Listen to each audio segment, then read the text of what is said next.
Penny with Swiss Watch Expo. Today I'm looking at this Rolex Lady Datejust. This is a 26mm watch, so it's definitely a smaller watch, but I think it is such a great watch for someone who wants a more casual and everyday Rolex. This Rolex watch has a oyster bracelet, which gives it that casual look along with the smooth bezel, but I think that the rose gold accents give it back that glamour. I think actually my favorite part of the watch is this beautiful mother of pearl dial, which is unlike any other mother of pearl dial I've ever seen. It's very bronzy. It's almost like a beautiful, like, swirly cup of tea. I just think it's so unlike any other mother of pearl dial that I've seen that I just think it's gorgeous and really unique.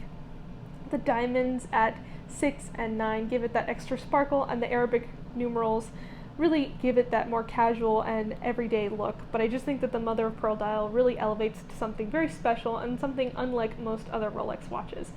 So if you're interested in getting this Rolex for yourself or as a gift for someone that you love, you should check out our entire Rolex collection at SwissWatchExpo.com.